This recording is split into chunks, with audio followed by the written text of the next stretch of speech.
Hey, we are in week 2 of Slow Fashion October and our talk surrounding it. And I'm just so excited that you are back for more this week because we are diving into a topic that actually sets my soul on fire.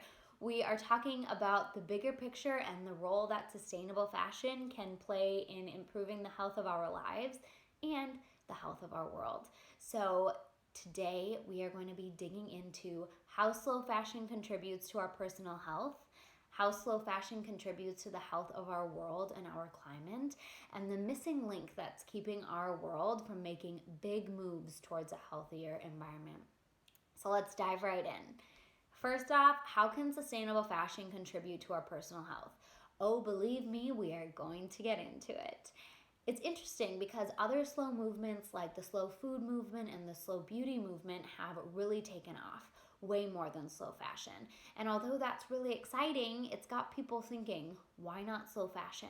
And experts are saying something that I really agree with, that unlike healthy food and healthy beauty products, there's no direct correlation between investing in slow fashion and improving your physical health.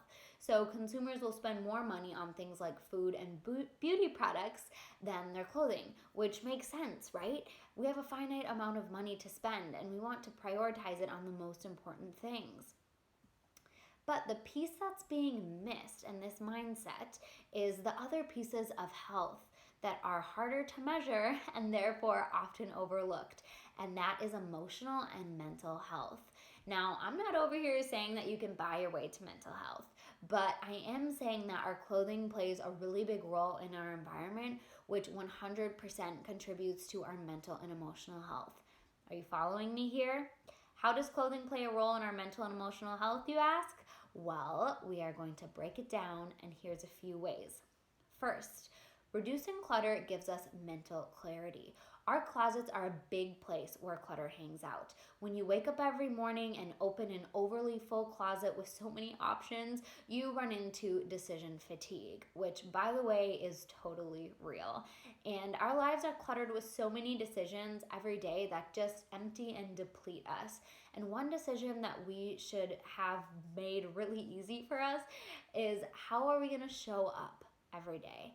And yes, how we're showing up physically, like what we're wearing, is definitely connected to how we're showing up mentally and emotionally. The second way that clothing plays a role in our health is how we connect to our clothing emotionally. Because clothing is so personal and so closely tied to our body image, a cluttered closet can come with some serious baggage. When you are hanging on to pieces that are either too big or too small because you want your body to look a different way, that's emotional clutter.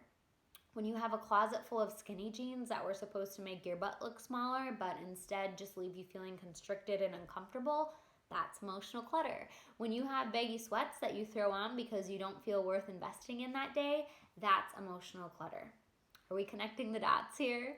When we let go of any clothing that isn't serving us well, we are also creating space to let go of negative emotion that was connected to it so that we can invest in clothing and emotions that are empowering, encouraging, and instill confidence. A third way that clothing plays a role in our health is less directly related to just our clothing and more related to our stuff in general and how we use it to define our worth. I think we are all guilty of this on some level, and it's because branding and advertising have made it true in our hearts, you guys. We think that if we have the newest iPhone, we'll appear successful. We think that if we have the latest trend button-down denim skirt, that then we'll be cool and we'll fit in. We think that if we buy a bigger house, that then we'll be happy.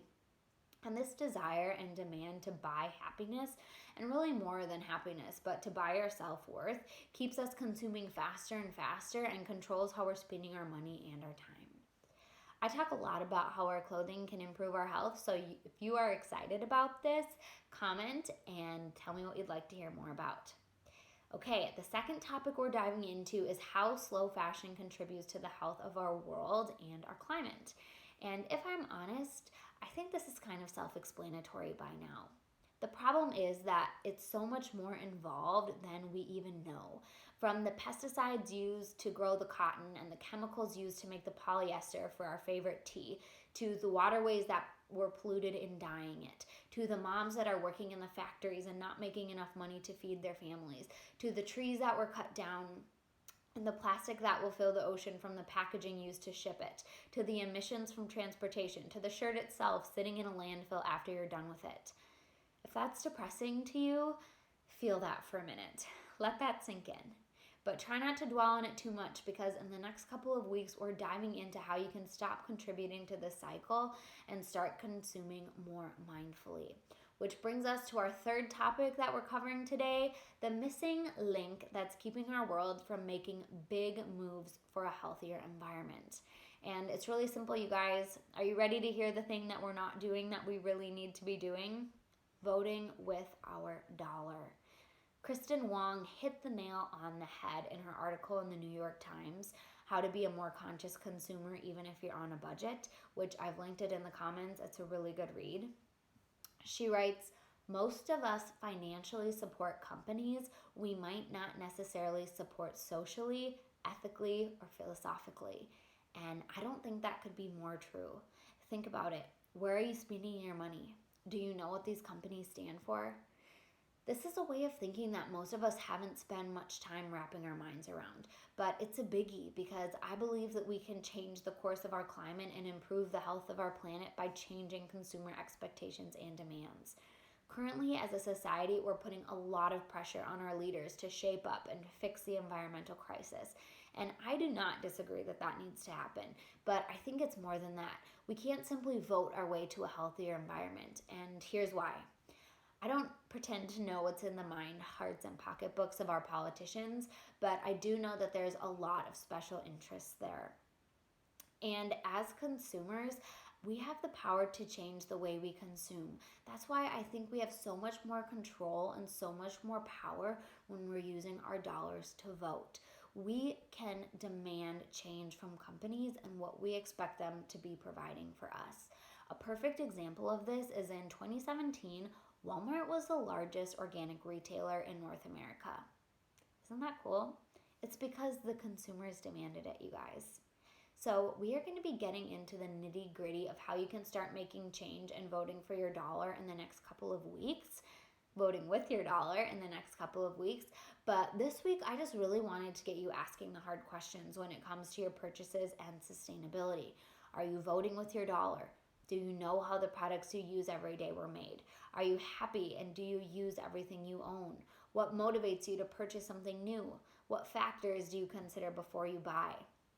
If you're not proud of your answers to some of these questions, that's okay. In fact, that's actually a good thing because that means you recognize the space for change.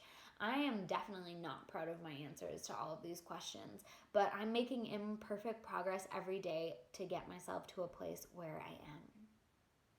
If you guys thought there was some good stuff in this video, please share it with a friend who you think would like to hear it.